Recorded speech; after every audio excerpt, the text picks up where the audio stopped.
दोस्तों नमस्कार, मैं हूं दीपक ध्रुवे और आप देख रहे हैं 4DCHW। आइए आज हम अध्याय 4 द्विघात समीकरण की प्रश्नावली 4.3 पे ध्यान देते हैं। प्रश्नावली 4.3 देखते हैं। इसमें हमें मूलों की प्रकृति ज्ञात करना है।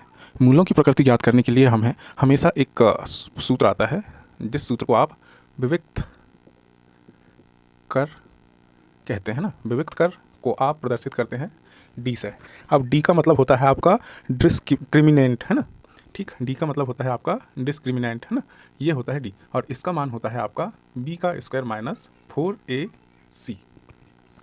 अब यहाँ पे हमें मूल जो है, मूल की प्रकृति पर ध्यान देना है कि मूल जो है आपके द्विघात समीकरण के जो मूल निकल के आते हैं, कौन सी स्थिति में वास्तविक होते हैं, कौन सी स्थिति में बराबर होते हैं और कौन सी स्थिति में मूल वास्तविक नहीं होते हैं। मूल वास्तविक होते हैं कब, मैं आपको बताता हूँ। मूल बराबर कब होते हैं वो भी बताता हूँ, और मूल जो है वास्तविक कब नहीं होते हैं, मैं वो भी बताता हूँ। ठीक, अब मान लीजिए ये जो विभक्त कर है, ये जो डी है, एक संख्या रेखा बना लेता हूँ मैं, है ना। संख्या रेखा बना देता हूँ मैं, आपको बहुत आसानी से समझ में आ जाएगा। वीडियो को अगर आप स्किप करके नहीं देखेंगे तो आपको ये विधि शायद पूरी उम्र आप भुलाएंगे तो नहीं भूल पाएंगे, है ना। तो संख्या रेखा बना लेते हैं हम, और मैं आपको संख्या रेखा की सहायता से समझाता हूँ। संख्या रेखा आपने पहले भी पढ़ा हुआ है, अभी भी मैं आपको बता दे रहा हूँ। यहाँ पर होता है 0, यहाँ पर होता है 1, 2, 3, 4। ये सब राशियाँ जो हैं वो होती हैं धनात्मक इस दिशा में, है ना, और इस दिशा में होती हैं ऋणात्मक। ठीक, इस दिशा में होती हैं आपकी सब राशियाँ ऋणात्मक। ठीक, अगर मूल जो है वास्तविक है तब इस वाली डी का मान यहाँ पे होगा, तब मूल जो है वो वास्तविक होंगे। ठीक, यहाँ पे होंगे तो वास्तविक नहीं होंगे, और अगर इस वाली स्थिति में है तो मूल बराबर होगा। समझ में आई बात। ये जो विविक्त कर का मान है, आपको जो मैंने आपको बताया, ये जो फॉर्मूला कि डी के बराबर से बी का स्क्वायर माइनस 4ac होता है करके, वो जो है अगर ये यहाँ पे ऐसे अगर ऋणात्मक दिशा में होगा तो मूल वास्तविक नहीं होगा, हम मूल चेक करके और छोड़ देंगे। और अगर ये शून्य होगा तो मूल जो है, दो मूल होते हैं वो बराबर होंगे, है ना। और अगर ये धनात्मक दिशा में आता है, मतलब कहने का, अब देखें, ठीक, यहाँ पे आके अब ऊपर बात करते हैं ना, वो समझ में आ गया। मूल वास्तविक कब होंगे, जब डी या विविक्त कर का मान धनात्मक होगा। ठीक, बराबर होंगे जब डी का मान 0 होगा। ठीक, और मूल वास्तविक नहीं होंगे जब डी का मान क्या होगा भैया, ऋणात्मक होगा। ठीक, अब हम इसी को कर लेते हैं। अच्छा चलिए, ये संख्या रेखा को मिटा देता हूँ, चलो। ठीक, अब इसी को कर लेते हैं हम ये प्रश्नों के हिसाब से हल। ठीक है, आते हैं हम लोग पहले प्रश्न पे। पहला प्रश्न है आपका 2x का स्क्वायर माइनस 3x प्लस 5 के बराबर से 0। ये आपका पहला प्रश्न है। ठीक, अब हम ये जो समीकरण दिया हुआ है, दिए गए समीकरण की तुलना द्विघात समीकरण के व्यापक समीकरण से करने पर। मैं ये पहला सवाल आपको विस्तृत बता दे रहा हूँ, इसके बाद वाले सवाल आप अपने हिसाब से विस्तृत कर लें। अगर आपको एक सवाल समझ में आ गया तो पूरे सवाल आपको ऑटोमेटिक समझ में आएंगे। अगर आपने वीडियो को स्किप करके नहीं देख रहे हैं आप, तो आपको एकदम समझ में आएगा, मेरी गारंटी है। यूट्यूब छोड़ दूंगा अगर आपको ये समझ में नहीं आया तो। आप वीडियो को लाइक करें या ना करें, इससे मुझे फ़र्क नहीं पड़ता। आप मेरे चैनल को सब्सक्राइब करें या ना करें, मेरे को फ़र्क नहीं पड़ता। ये वीडियो मेरे लिए एक याद है ना। तो ऐसा कुछ मैं सोच के ये काम कर रहा हूँ। ठीक, आगे करते हैं हम इसको हल। तो आगे कर रहे हैं हम इसको हल द्विघात समीकरण के व्यापक समीकरण से इसकी तुलना करने पर, है ना। अब हम इसकी तुलना करेंगे कैसे। अब हमारे पास में द्विघात का व्यापक समीकरण क्या होता है, ax का square plus bx plus c के बराबर से 0। ये होता है हमारा द्विघात का व्यापक समीकरण। हम तुलना कर रहे हैं इस वाले समीकरण की इससे। जहाँ इसमें ए लिखा है वहाँ पे लिखा है इसमें 2, जहाँ ए लिखा है मतलब ए बराबर से है 2, फिर जहाँ बी लिखा है वहाँ पे लिखा है इसमें ऋण 3। ठीक, अब इसके बाद में जहाँ सी लिखा है वहाँ लिखा है 5। ठीक, अब ये सभी मान जो हैं हम रख देंगे यहाँ पे, ये विभक्त कर का जो सूत्र है डी के बराबर से बी का स्क्वायर माइनस 4ac यहाँ पे रख देते हैं ना। ठीक, तो विभक्त कर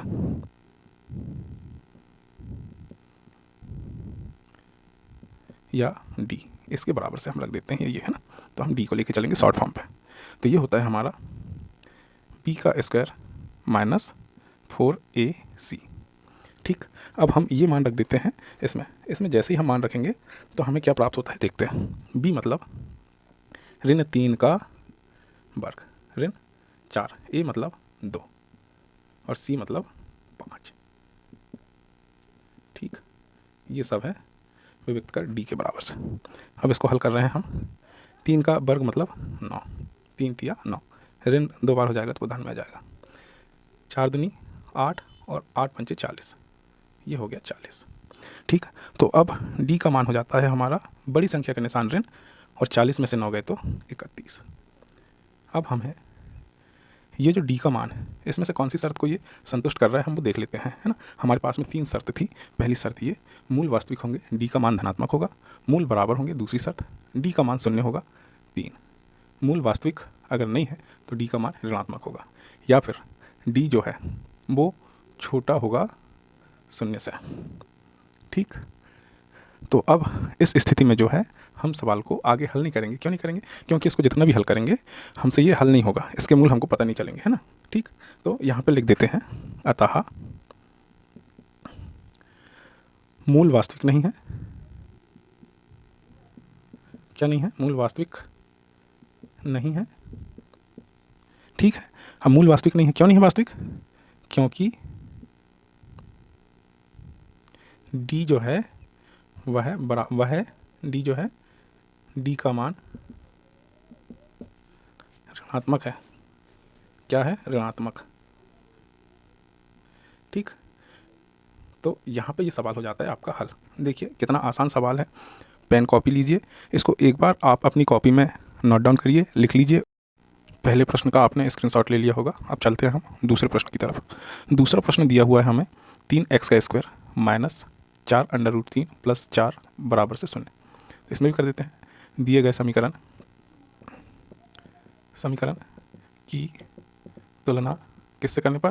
द्विघात समीकरण के व्यापक रूप से करने पर, और व्यापक रूप होता है इसका ax का square plus bx plus c के बराबर से 0। ठीक, मैं थोड़ा इसको मतलब ऐसे लिख रहा हूँ, आपको पहला सवाल समझ में आ गया है। तो a के बराबर से है आपका 3, b के बराबर से है आपका ऋण 4 करनी में 3 और c के बराबर है आपका 4। ठीक, अब हम ज्ञात कर लेते हैं मूलों के लिए, ये सब मूल की स्थिति के लिए, है ना। मूल बराबर है या वास्तविक है या वास्तविक नहीं है, तो विभक्त कर डी का सूत्र लगा देते हैं हम। डी का सूत्र होता है हमारा बी का स्क्वायर माइनस 4ac। तो डी के बराबर से हो जाएगा हमारा क्या? डी के बराबर से हो जाएगा बी का स्क्वायर मतलब ऋण 4 और करनी में 3 का वर्ग ऋण 4, ए का मान 3 गुणित 3 और सी का मान है हमारे पास में कितना भैया? 4। ठीक, इसको कर लेते हैं हल। ऋण 4 करनी 3 गुणित ऋण 4 करनी 3, तो ऋण 4 और ऋण 4 का हो जाएगा 16 और ऋण का हो जाएगा धन। करनी 3 ये हो जाएगा आपका सिर्फ करनी 3 गुणित करनी 3, है ना। तो ये हो जाएगा आपका सिर्फ 3। कैसे हो जाएगा? ये भी करनी है और ये भी करनी है। अब यहाँ पे इसकी घात 1 है, इसकी घात 1 है, और जबकि मैं ये 2 वाली करनी है तो इनकी घात 2 हो जाएगी, तो करनी 3 का वर्ग हो जाएगा, करनी वर्ग से करनी 3 कट जाएगा, तो ऐसे करके ये हो जाएगा। तो 16 3 48 48। ठीक, तो इसका मान आ गया हमारा 48। ऋण 4 3 12 और 12 चौके 48, है ना। 12 चौके 48, तो डी का मान हमको आ गया कितना? 48 में से 48 गया, 48 में से 48 गया तो 0। अब इधर में हमने देखा कि डी का मान आ गया हमारा कितना? 0। ठीक, अगर डी का मान 0 आता है तो उस स्थिति में हमने एक स्थिति देखा हुआ है, मूल बराबर होते हैं। मूल बराबर होते हैं डी का मान जब 0 होता है। ठीक, अब मूल बराबर होते हैं तो ये वास्तविक भी होते हैं, इनको हमको हल करके देखना भी पड़ता है ना। इनको हल करने के लिए हम क्या करते हैं, एक सूत्र होता है श्रीधराचार्य का सूत्र, ठीक, वो सूत्र मैं आपको बताता हूँ कि क्या होता है करके। ठीक, तो अब हमको प्रश्न दिया हुआ है, क्या प्रश्न दिया था हमको, इस वाली प्रश्नावली के लिए हमको प्रश्न दिया था, निम्न द्विघात समीकरण के मूल की प्रकृति ज्ञात कीजिए, यदि मूल का अस्तित्व है तो उसे ज्ञात भी करना है हमको, है ना। तो मूल का अस्तित्व है यहाँ पे, ठीक, अस्तित्व कब नहीं है, जब डी का मान ऋणात्मक होता है, श्रीधराचार्य सूत्र से।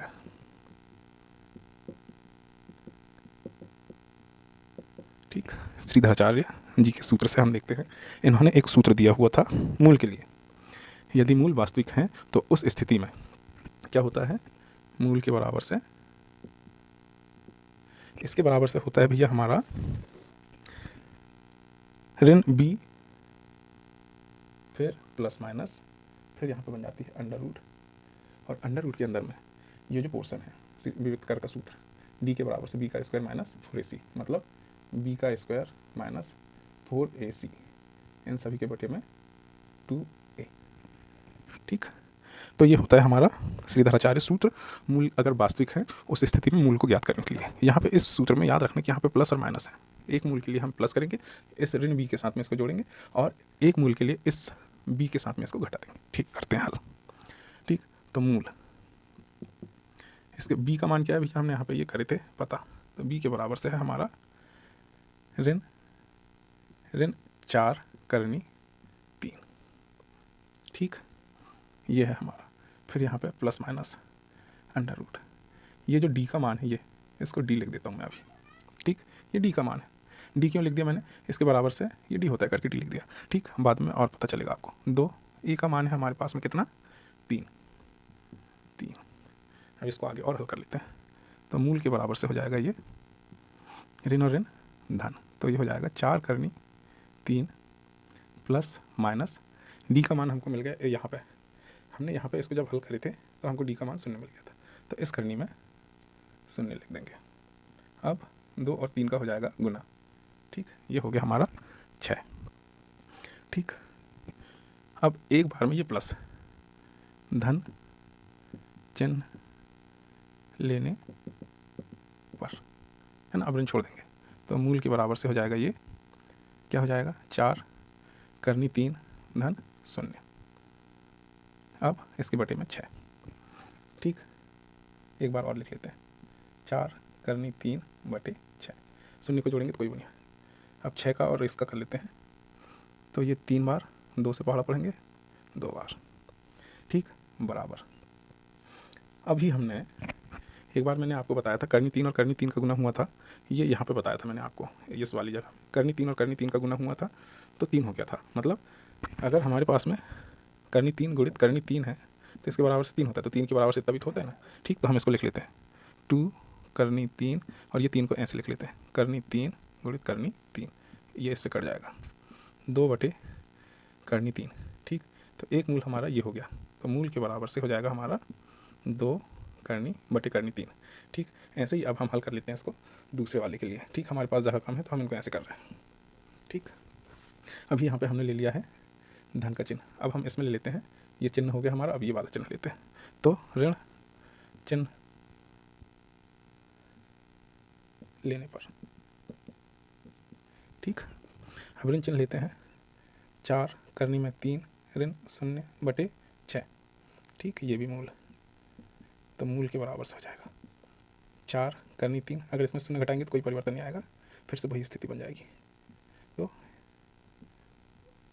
मूल यहाँ पे भी हो जाएगा हमारा 2 बटे करनी 3। ठीक है, ये हमारा दूसरा प्रश्न है। मूल बराबर हमने यहाँ पे अगर हमारा ये विविक्त कर 0 आया तो मूल बराबर है, हमने यहाँ पे देख के कंडीशन देखा कि मूल अगर 0 है, वो डी का मान अगर 0 है तो मूल बराबर आ रहे हैं, तो देख लेना आपने, एक मूल ये है और एक मूल ये है, दोनों मूल हमारे बराबर है। ठीक, इस प्रकार से होता है ये हल। अभी मैंने आपको इसमें नया बताया श्रीधराचार्य सूत्र, इसमें आप विशेष फोकस करेंगे। ठीक, ये पहले प्रश्न का तीसरा है, 2x का square minus 6x plus 3x के बराबर से 0, इसको करते हैं हम हल। तो ठीक है, द्विघात समीकरण के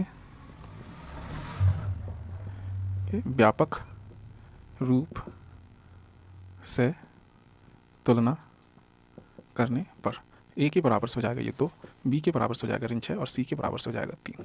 तो डी के बराबर से हमको पता है ये सूत्र है, डी के बराबर से हमको पता है कि बी का स्क्वायर माइनस 4ac, बी का स्क्वायर माइनस मतलब क्या है -6 का स्क्वायर, ठीक है, -4ac, 4 ए का मान है 2 और सी का मान है 3, ठीक, 36 ऋण 4 दूनी 8 24, ठीक, ये हो गया हमारा 24, ठीक। तो ये सब डी के बराबर से, ठीक। तो डी के बराबर से क्या हो गया हमारा 12, ठीक। अब डी का मान जो है वो हमको क्या मिला है, धनात्मक। पहले प्रश्न में ऋणात्मक मिला था, एक में शून्य मिला था और अब धनात्मक मिल गया। ये तीनों स्थिति आपको क्लियर हो गई, ठीक। तो डी का मान मिल गया हमको 12, मतलब मूल वास्तविक है, ये मूल जो है वास्तविक है। अब इसके लिए हम इसको हल करेंगे कैसे, श्रीधराचार्य सूत्र से। अब श्रीधराचार्य